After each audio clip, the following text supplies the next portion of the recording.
మొదటి జామున లేచి మొర్రపెట్టమంటున్నాడు. 1 కన్నీరు ప్రవాహం వలె కారనివ్వు, 2 నీళ్లు కుమ్మరించినట్టు హృదయాన్ని కుమ్మరించు, 3 రెయ్యి మొదటి జామున లేచి మొర్రపెట్టు.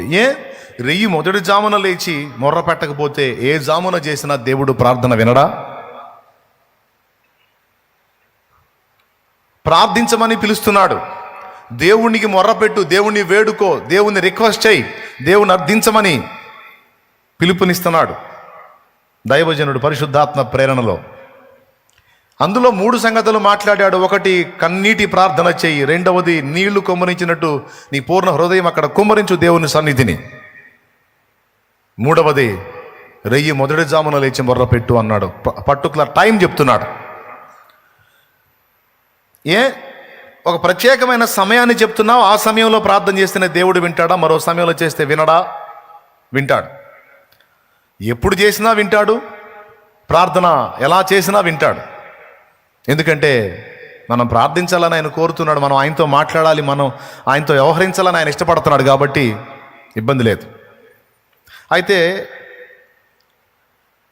ఏ ప్రార్థనైనా దేవుడు వింటాడు, కానీ 2 ప్రార్థనలకు ప్రత్యేకమైన విలువనిస్తాడు. 2 ప్రార్థనలకు ప్రత్యేకమైన విలువనిస్తాడు. ఏమిటి ఆ 2 ప్రార్థనలు అంటే, 1 జాగారముతో మనం చేసేటువంటి ప్రార్థన. దినమంతా వెట్టి చాకిరి చేసినటువంటి మనిషికి, పగలు పనిచేసిన మనిషికి సాయంత్రానికి నిద్ర అవసరం, శరీరానికి విశ్రాంతి అవసరం. ఆయన ఏర్పాటు చేశాడు. 24 గంటలు సూర్యుడు ఉండేవాడే. 24 గంటలు మనం పనిచేస్తామని తెలుసు, అలా చేసి పెందలాడిపోతామని తెలుసు. అందుకే సగం పగలు సగం రాత్రి. దేవునికి స్తోత్రం. ఎందుకంటే మట్టి దేహాలు కదా. మహిమ శరీరం వచ్చినప్పుడు ఇక రాత్రితో పని లేదు, ఇక ఎప్పుడు పగలున్నా ఇబ్బంది లేదు, ఎందుకంటే గ్లోరియస్ బాడీస్ కాబట్టి ప్రాబ్లం ఉండదు, మహిమ శరీరాలు కాబట్టి. ఇప్పుడు మట్టి దేహాలు కాబట్టి కొన్ని గంటలు వర్క్ చేసినాయి అంటే కొన్ని గంటలు రెస్ట్లోకి వెళ్ళాలి. సో శరీరం విశ్రాంతి పొంది మళ్ళా రేపటికి పని చేయడానికి రెడీ కావాలి అంటే ఈరోజు విశ్రాంతి పొందాలి. అవునా కాదా? రైట్. ఒకవేళ ఈరోజు కూడా మనం విశ్రాంతి తీసుకోకుండా మేల్కొనే ఉంటే రేపటికి బడలికి గురవుతాం, బలహీనతకు గురవుతాం, శక్తి సరిపోదు.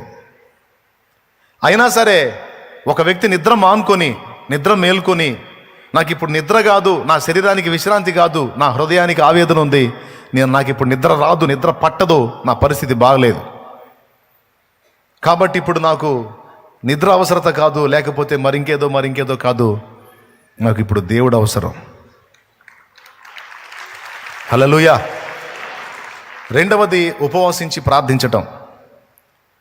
ఆహారం మానుకొని మనం దేవుని పాదాల చెంత, తిండి మానుకొని మనం దేవునికి మొర్ర పెట్టడం త్యాగంతో కూడిన పని. నిద్ర మానుకొని దేవుని సన్నిధిని కనిపెట్టడం త్యాగంతో కూడిన పని.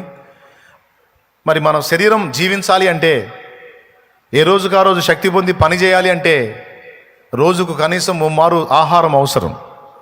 ఆ ఆహారం తిని దానివల్ల వచ్చేటువంటి శక్తితో మనం పని చేస్తాం. ఒకవేళ ఆహారం తినకపోతే శక్తి ఉండదు, నీరసించిపోతాం. అయినా సరే నేను బ్రతకాలి, మనుగడ సాగించాలంటే నాకు తిండి అవసరం. కానీ ఇప్పుడు తిండి మీద కూడా నాకు ఆసక్తి లేదు, నాకు నిద్ర మీద ఆసక్తి లేదు, తిండి మీద ఆసక్తి లేదు.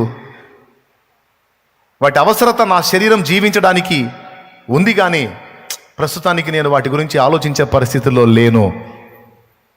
ఎందుకంటే నా కండిషన్ అలా ఉంది, నాకున్న ఒత్తిడి అలా ఉంది, నాకున్న ఆవేదన అలా ఉంది. కనుక నాకు ఇప్పుడు ఇవేవి కాదు, నాకు దేవుడు అవసరం అని మనం చెప్పకనే చెప్తున్నాం.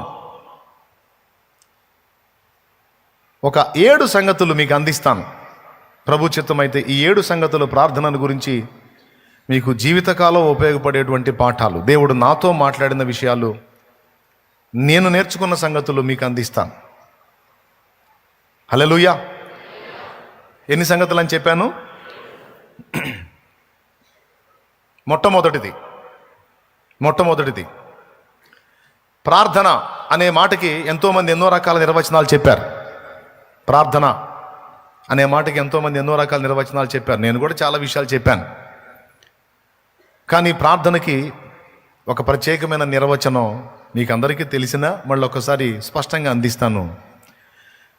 మనం దేవుని మీద ఆధారపడుతున్నాం అన్న మాటని ప్రాక్టికల్గా చూపించటమే ప్రార్థన. అభ్యాసముతో వ్యక్తపరచడమే ప్రార్థన. ప్రార్థన చేసేవాడు, ప్రార్థన చేసే తల్లి, ప్రార్థన చేసే తమ్ముడు, అన్న, అక్క ఎవరైనా కావచ్చు, వాళ్ళు తాము ప్రాక్టికల్గా అభ్యాసపూర్వకంగా ఒక సాక్ష్యాన్ని ఇస్తున్నారు. ఏంటంటే, నేను నా ప్రతి సంగతికి నా మీదనో సాటి మనుషుల మీదనో నేను ఆధారపడట్లేదు, నా సృష్టికర్త అయిన దేవుని మీద నేను ఆధారపడుతున్నాను. Praise the lord.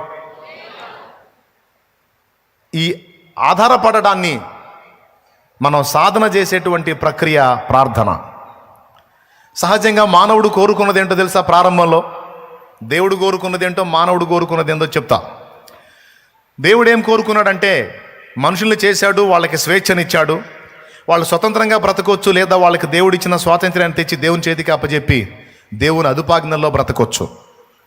దేవుడు ఏం ఆశించాడంటే, నేను వాళ్ళకి స్వేచ్ఛనిస్తాను, వాళ్ళు నన్ను కోరుకుంటారు, నా నడిపింపులో నా మీద ఆధారపడి బ్రతుకుటలో వాళ్ళకి క్షేమం ఉంది, వాళ్ళకి నేను స్వేచ్ఛనిస్తాను, వాళ్ళు నా మీద ఆధారపడి బ్రతికితే బాగుండు అని ఆశించాడు. అంటే మొదట సృష్టించబడిన మనుషులు తన మీద ఆధారపడాలని దేవుడు ఆశించాడు. కానీ మనిషి ఏం ఆశించాడో తెలుసా? నేను ఒకరి మీద ఆధారపడకూడదు, నాకంటూ ఓన్గా అన్నీ కావాలి అనుకున్నాడు. అది బ్లండర్, మిస్టేక్, అతిపెద్ద ప్రమాదకరమైన పొరపాటు. దేవుడేం ఆశించాడు? మనిషి తన మీద ఆధారపడాలని దేవుడు కోరుకున్నాడు. కానీ మానవుడు ఏం ఆశించాడు? తనకంటూ సొంతంగా ఉండాలి అని కోరుకున్నాడు. ఈరోజు కూడా తల్లిదండ్రులు పిల్లలకి చెప్తున్నప్పుడు సహజంగా పిల్లలు తల్లిదండ్రుల మాట వినాలి, వింటారు, వింటే బాగుపడతారు, వింటే బాగుండని తల్లిదండ్రులు కోరుకుంటారు. తల్లిదండ్రులు చెప్తారు కూడా, ఒరే బాబు, నీకు కీడు కోరతానా మేలు కోరతానా? మేలే కోరతానా తెలిసినప్పుడు మరి నా మాట వినవేమిరా? నా మాట వినవేమమ్మా, మీరు నా మాట వినండి, లేదా మీరు మా మాట వినండి, అది మీకు క్షేమం అని తల్లిదండ్రులు చెప్తారు. కానీ పిల్లలు చాలామంది ఒక డైలాగ్ వాడతారు. ఏంటో తెలుసా? పద్దాకల ప్రతిదానికి మీరు మీరు మీరని మేము మీ మీద డిపెండ్ అయితే ఇక ఎట్లా ఉంది ఇది? ఎట్లా ఉంటుంది ఇది? ఇక మాకంటూ సొంత ఇష్టాలు, ఆశలు, ఆలోచనలు, కోరికలు ఏమి ఉండవా? ప్రతిదానికి మీకు చెప్పాలి, మీరు చెప్పినట్టు చేయాలి, మీరు చెప్పినట్టు వినాలి. ఏంటి ఇది? ఇది ఒక నియంతృత్వం లాగా ఉంది, కానీ ఇది ఏమన్నా ఉందా?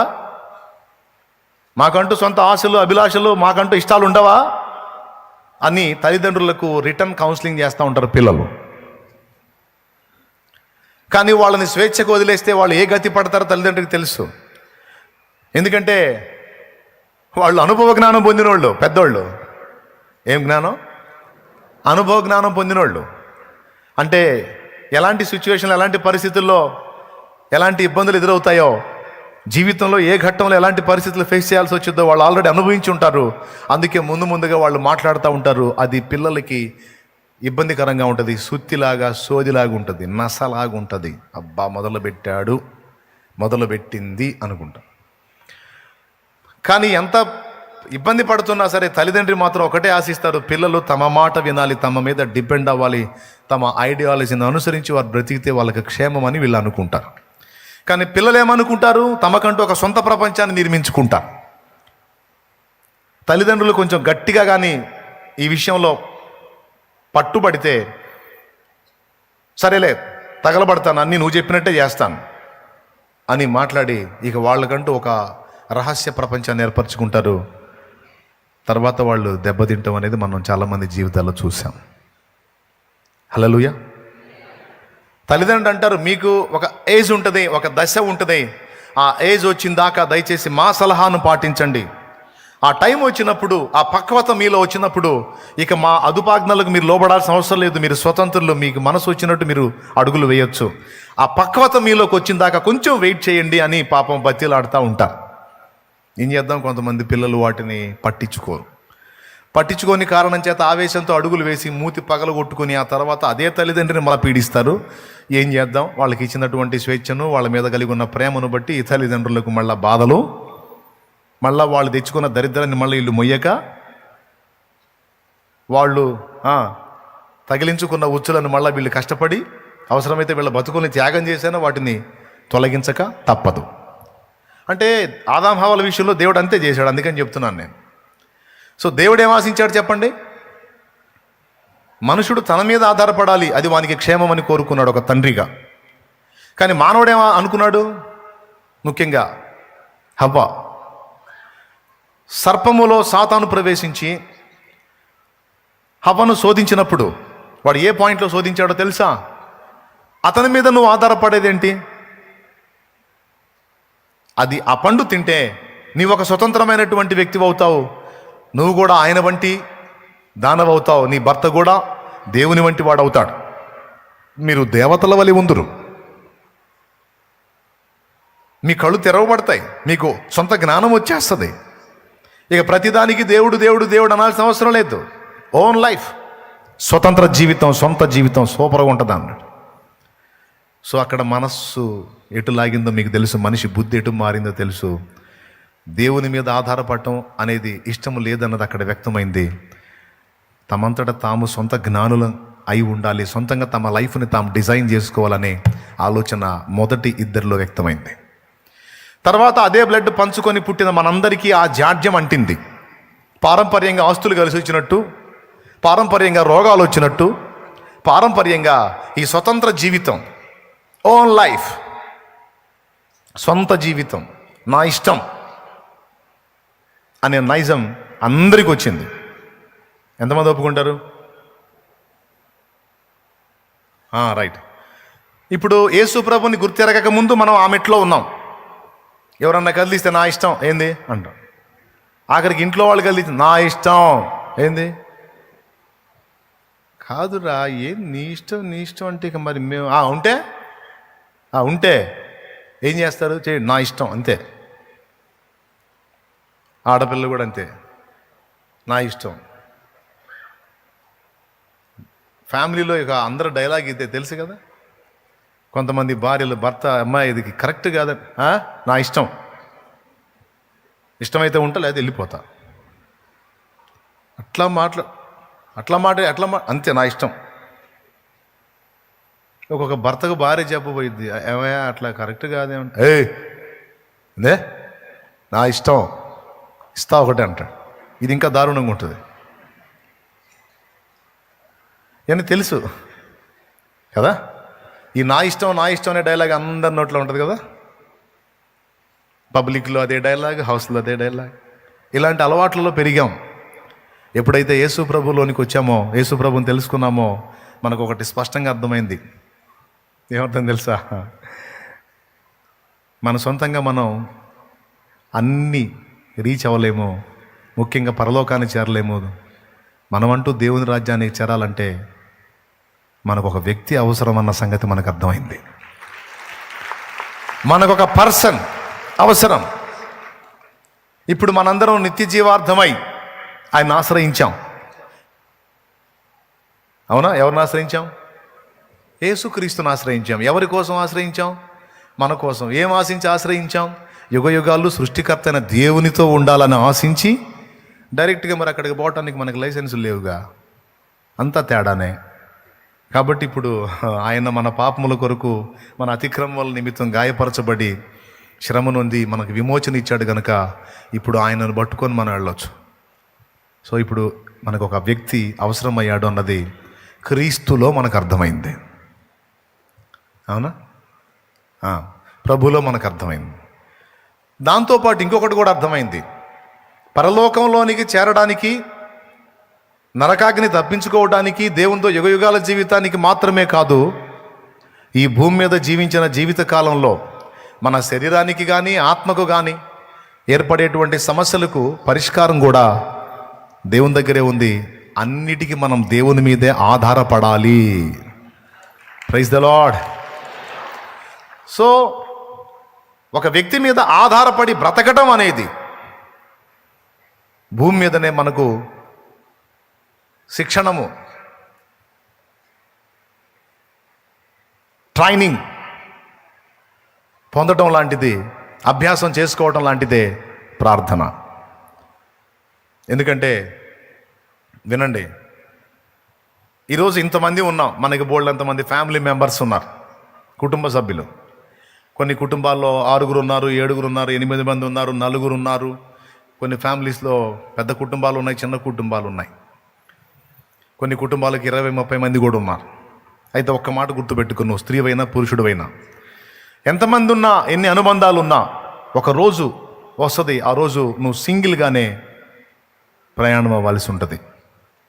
నీకు భయమైనా తప్పదు, నీకు వేదనైనా తప్పదు, నీకు ఇష్టం లేకపోయినా తప్పదు.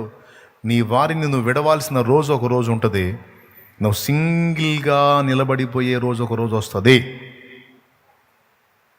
అంటే భూమి మీద అందరూ విడిపోయి నేను సింగిల్గా బ్రతుకుతానా అని కాదు, పోయేటప్పుడు వస్తుంది ఆ రోజు. యాత్ర ముగించి పోవునప్పుడు నీతో ఎవ్వడు రాడు. ఏ స్త్రీ రాదు, ఏ పురుషుడు రారు. నువ్వు కన్నవారు రారు, కట్టుకున్నోళ్ళు రారు, నిన్ను కన్నోళ్ళు కూడా రారు. సింగిల్ పర్సన్ నువ్వు, అంతే. ఇది ఒక నగ్న సత్యం. ఇప్పుడు బాగా లోకపు మత్తులో ఉన్న వాళ్ళకి ఇదంతగా నప్పదు, కానీ నిజం ఇది. ఎంతమంది ఒప్పుకుంటారు? 100%, 100% నిజం. ఏనాటికైనా నీకు ఒంటరితనం తప్పదు. ఈరోజు నీ చుట్టూ డజన మంది ఉండొచ్చు, ఒకరోజు వచ్చింది నువ్వు ఒక్కతవే ఉంటావు, నువ్వు ఒక్కడివే ఉంటావు. ఆనాడు నీ పక్కన నిలబడేది ఏ నరుడు కాదు, కానీ యేసయ్య ఒక్కడే. ఎవరు? యేసయ్య ఒక్కడే. ఈ లోకాన్ని నువ్వు వదిలిపెట్టిన తర్వాత నీ ప్రక్కకు చేరతాడు యేసయ్య.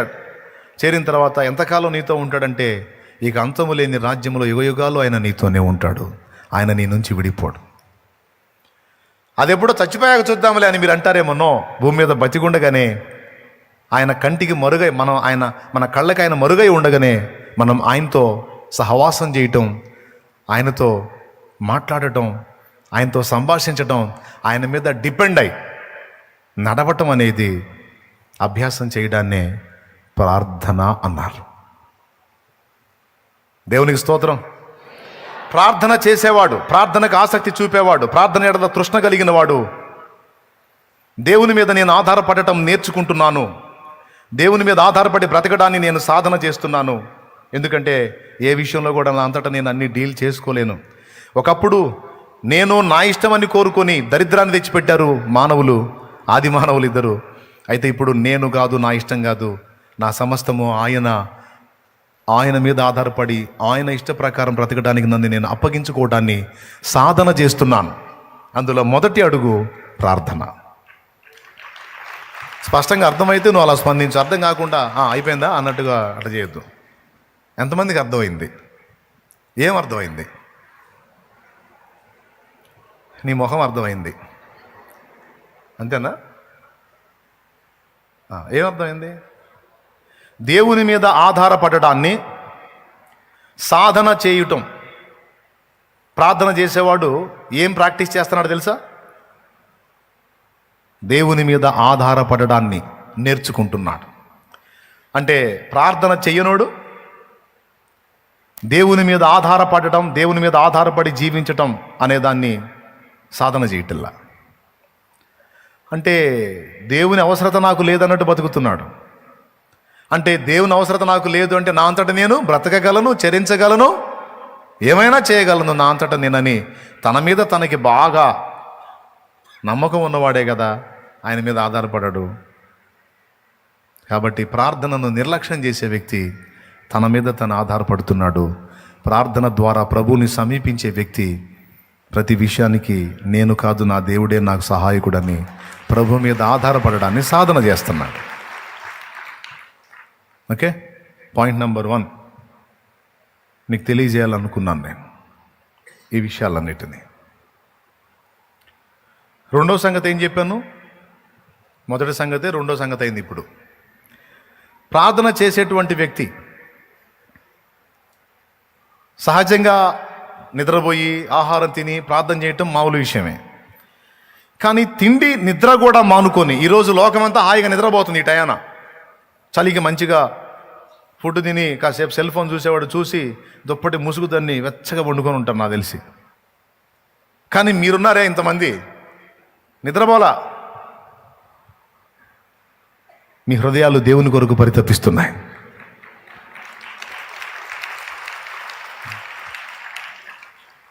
ఎందుకని మీకు ఈ పరిస్థితి? లోకమంతా హాయిగా నిద్రపోతుంది, మీతో కూడా వచ్చిన వాళ్ళు అక్కడక్కడ పడకలేసి నిద్రపోయి ఉంటారు, కానీ మీరు మాత్రం నిద్ర మానుకొని దేవుని సన్నిధిని కాచుకున్నారు.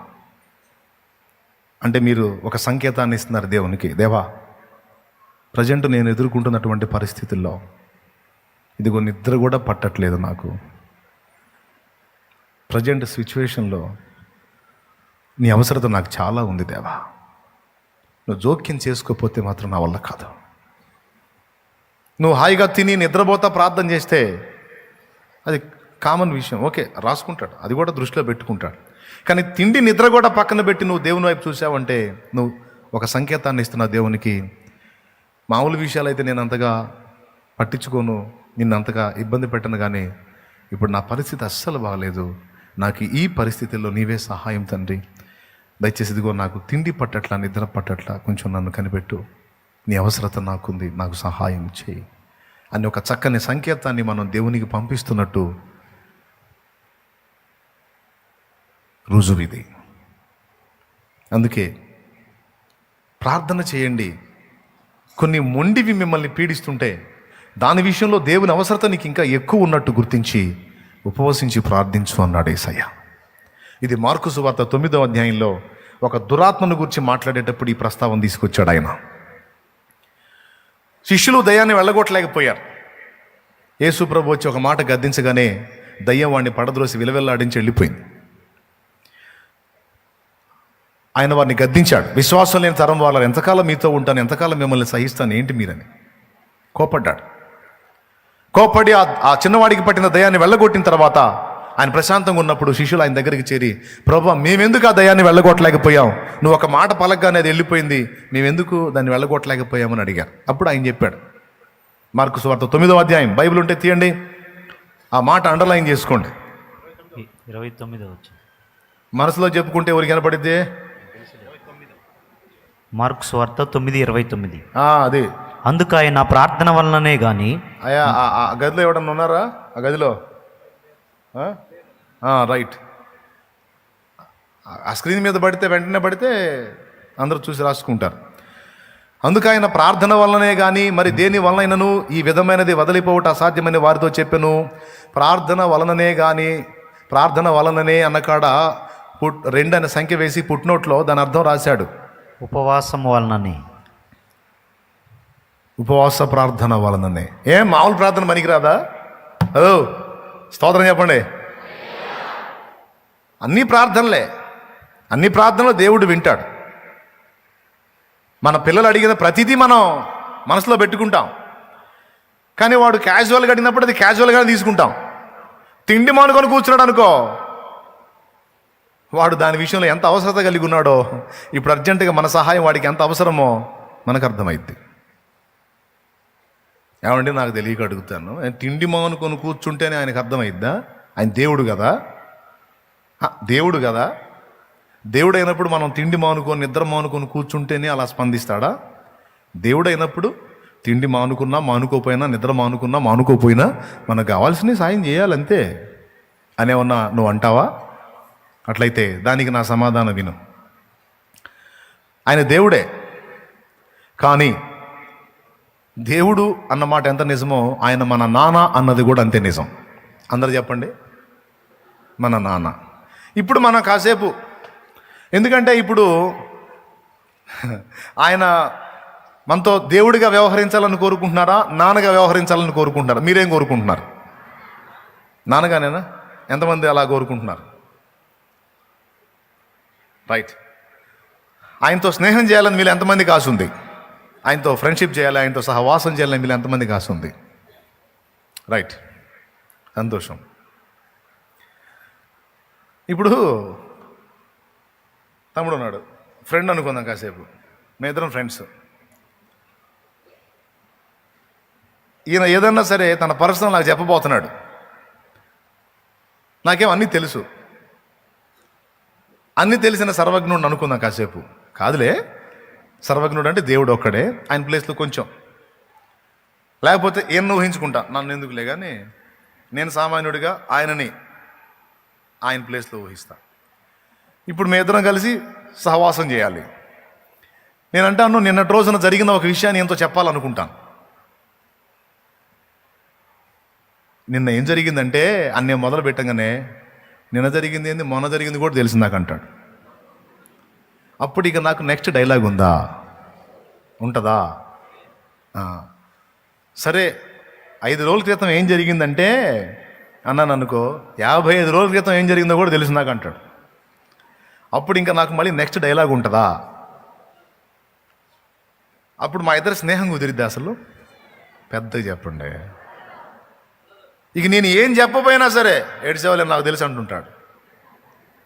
ఎందుకంటే ఆయన అన్నీ తెలిసిన సర్వజ్ఞుడు, నేనేమో ఎప్పటికప్పుడు నాకు నిన్నేం జరిగిందో తెలుసు, ఇప్పుడు ఏం జరుగుతుందో తెలుసు, కానీ ఇంకా సేపటికి ఏం జరిగిద్దో కానీ ఆయనకి నిన్న తెలుసు, నేడు తెలుసు, రేపు తెలుసు, మొత్తం కథ క్లైమాక్స్ కూడా తెలుసు.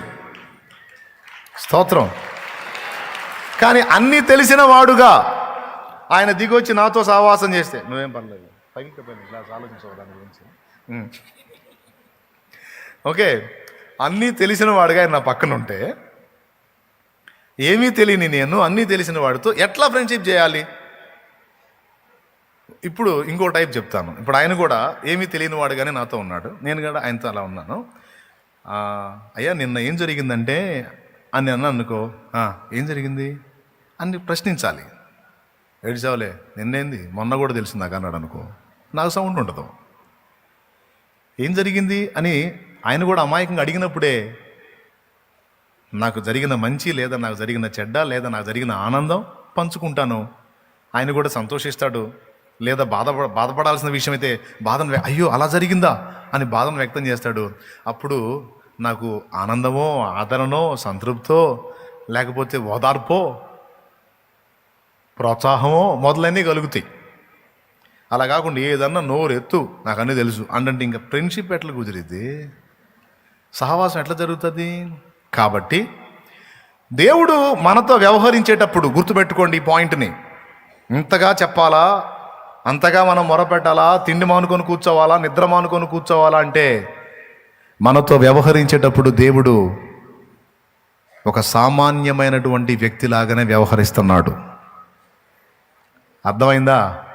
అన్నీ తెలిసిన సర్వజ్ఞుల్లా కాదు.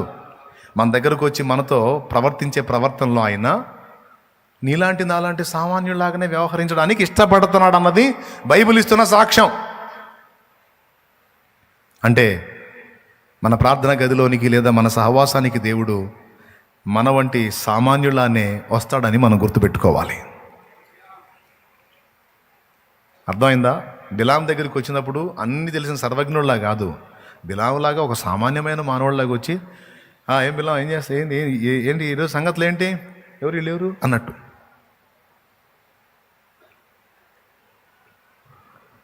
ఇప్పుడు బిలాం అడగాలి, ఏమైనా వాళ్ళెవరో నీకు తెలియదా, నువ్వు దేవుడివి కదా, సర్వజ్ఞుడివి కదా, అన్ని తెలిసినోడివి కదా, నీకు తెలియదా అనలా. అంటే దేవుడు మనిషితో ఎలాంటి సాంగత్యాన్ని కలిగి ఉన్నాడు, ఎలాంటి సహవాసాన్ని కలిగి ఉన్నాడో మీకు అర్థమైందని నేను అనుకుంటున్నా. ఏమర్థమైంది? ఇప్పుడు చెప్పింది అర్థమైంది. చాలు, అర్థమైతే స్తోత్రం చెప్పండి అందరూ ఒకసారి. సింగిల్ హ్యాండ్ అయితే తిట్ట కాదు, 2 చేతులు చెప్పండి, కొంచెం యాక్టివ్గా ఉంటుంది. రైట్, సూపర్ ఉంది.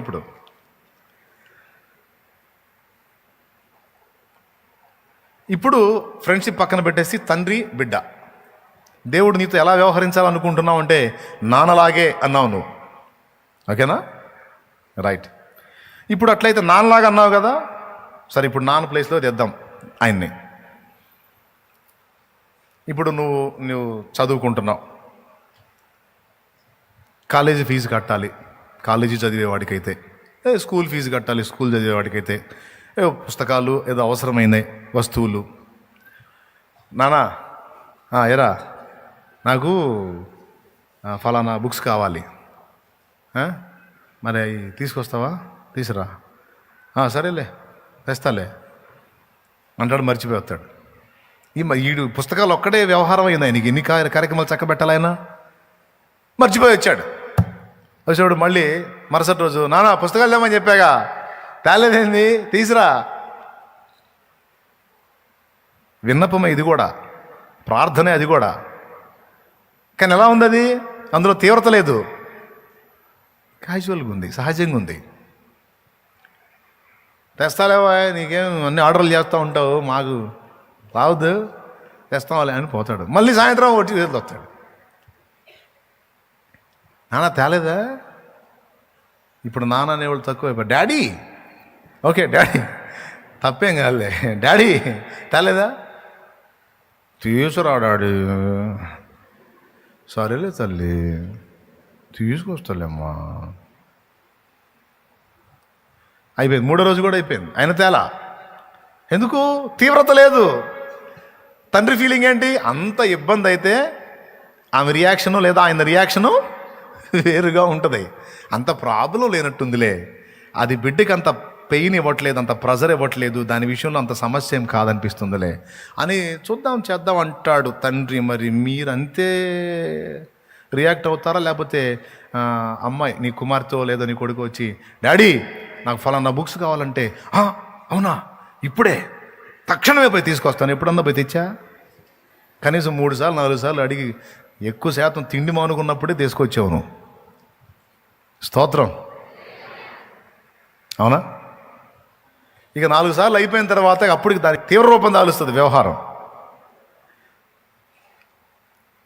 తల్లికి చెప్పిద్ది కూతురు, డాడీకి 4 రోజుల నుంచి చెప్తున్నా, రోజు తెస్తాను అంటున్నాడు, తేవట్లా.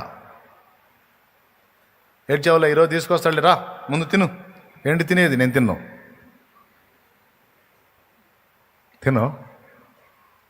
తినకపోతే చేస్తావు, అయితే పర్వాలేదు, నేను తినను. నేను చెప్తా, ఈరోజు చెప్తాలే రా అమ్మ గదు అని మళ్ళీ అమ్మ కాకాలు ఉంటాయి, మళ్ళీ అమ్మ కాక ఖచ్చితంగా ఆయన రాని, ఆయన కడిగి పడేస్తాను, ఈరోజు నీకు రేపు తెప్పిస్తా కదా నేను. నిజంగానే ఖచ్చితంగా ఈరోజు తెస్తాడమ్మా, నువ్వు తిను. నిజంగానే తేలా. 4వ రోజు కూడా అయిపోయింది. ఇక 5వ రోజు ఇంకా తీవ్ర రూపం దాల్చి, ఇక 5వ రోజు ఉదయం నుంచే తిండి తినకుండానే వెళ్ళింది స్కూల్కి, తినకుండా వెళ్తాడు స్కూల్కి. ఈయన ఆఫీస్కో లేకపోతే ఏమైనా వ్యాపారానికో పనికో వెళ్ళాడు. సాయంత్రం వచ్చేటప్పటికి పొద్దున్న తినలా, మధ్యాహ్నం తినలా, సాయంత్రం తింటదో తినదో తెలియదు, ఏడుచుకుంటా తిరుగుతుంది. ఉస్సూరు మంట. ఎవరో నీ కూతురు, ఎవరో నీ కొడుకు. సాయంత్రం వచ్చిన భర్తకు చెప్పుద్ది భార్య పిల్లల గురించి. తినలేదా? 2 పూటలు తినలేదా? 2 పూటలు తినలా, ఇప్పుడు కూడా తినలా. అదిగో నాన్న వస్తాడు ఈరోజు ఖచ్చితంగా తెస్తాడని ఏడుస్తా. ఆ పిల్లకి మరి అక్కడ ఎంత ఒత్తిడైందో, ఆ స్కూల్లో కొట్టారేమో మరి. ఆ ఏడుస్తానే నీకోసం ఇప్పటిదాకా నిద్రపోలా, ఇప్పుడు నిద్రపట్టింది అంటే ఫస్ట్ తండ్రి ఏం చేస్తాడు? కూతురు దగ్గరికి వచ్చి చూస్తాడు. ఏం చూస్తాడు తెలుసా? కూతురు చేతులు చూస్తాడు, చేతుల మీద ఏమన్నా కొట్టారా. అంతే కదా. తెచ్చుకోమన్న నోడు తెచ్చుకోకపోతే ఏం చేస్తారు? చెల్లు ఇక్కడ కొడితే కానీ అక్కడ తగలదు నొప్పి. ఫస్ట్ చేతులు చూస్తాడు. పిల్లల్ని ఏమైనా కొట్టారా? అది మామూలు బడి కాదు, అది కొడతారు కూడా వాళ్ళు. మామూలు స్కూల్ కాదు, కొట్టేస్తారు వాళ్ళు. నాకేమో గుర్తుండి చావట్లేదు. ఇప్పుడు టైం ఎంత అయింది? 9. షాపులు మూసే టైము అయినా పర్లేదు, కావాల్సిందే వేయాలి ఇటు పరిస్థితుల్లో అని సస్తా బతుకుతా.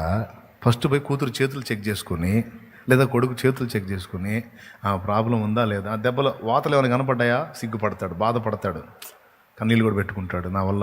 నా నిర్లక్ష్యం వల్ల నా బిడ్డ దెబ్బలు కూడా తిందని.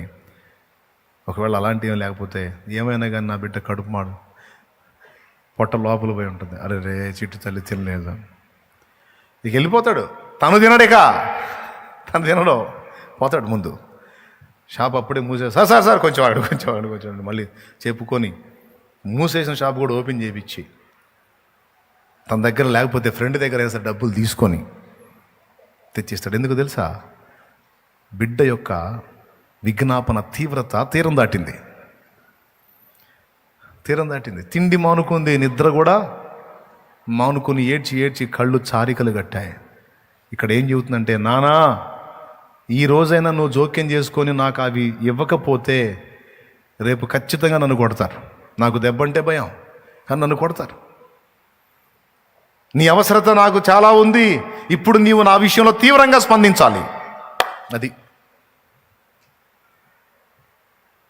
ఇప్పుడు నువ్వే నాకు దిక్కు, ఇప్పుడు నువ్వు చేయకపోయావంటే మాత్రం ఇక నాకు లేదు అవకాశం అని ఆ అవసరతలోని తీవ్రతను వ్యక్తపరచుట జాగారముతోనూ ఉపవాసముతోనూ చేసేటువంటి ప్రార్థన.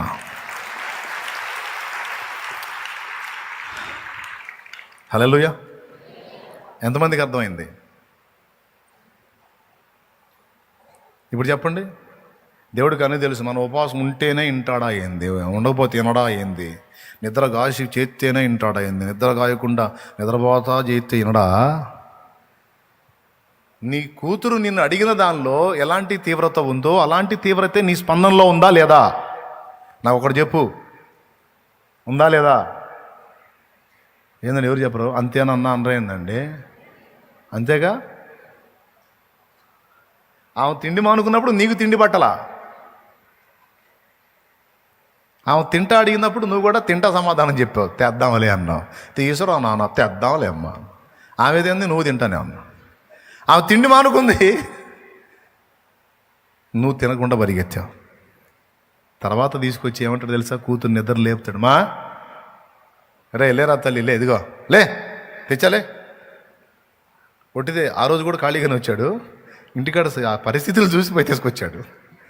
చూసావా ఈరోజు తెచ్చాను, ఖచ్చితంగా తెచ్చాను, చూసావా లే అంటే తెచ్చావని బిడ్డ సంతోషపడుతుంటే, తెచ్చాను రా, నా దగ్గర లేవు, ఫ్రెండ్ దగ్గర అడిగి తెచ్చా, మరి మీకంటే ఎక్కువ అయింది కదా, లే పకోడీ తెచ్చా, ఏంటి చికెన్ పకోడీ తెచ్చా, లేకపోతే బిర్యానీ తెచ్చా, రా తిందాందా అంటే ఆ చిన్నది కన్నీళ్ళు తుడుచుకుంటా వచ్చి ప్లేట్ ముందు కూర్చుంటే ఆ బిడ్డ మొదటి ముద్ద తిన్నాక అప్పుడు పెట్టి నాకు అన్నం అంటాడు. ఓ ప్రేమ గల తండ్రి. ఒకవేళ ఈ భూలోకంలో తండ్రులు కొంతమంది అలా ఉండొచ్చు, ఉండకపోవచ్చు. ఎందుకంటే వెంటనే కొంతమందికి వాళ్ళ తండ్రులు గుర్తొస్తారు. మా అయ్య అట్టంటోడు కాదు అన్నయ్య అని. మీ అయ్యకో దండం, నీకో దండం అమ్మ, నేను మీ అయ్య గురించి చెప్పట్లేదు. మన అందరి అయ్య ఒకడు ఉన్నాడు, ఆయన మాత్రం ఖచ్చితంగా అలానే స్పందిస్తాడని చెబుతున్నాను నేను. Praise the Lord. హల్లెలూయా. ఆయన అయితే ఖచ్చితంగా ఇలానే స్పందిస్తాడు.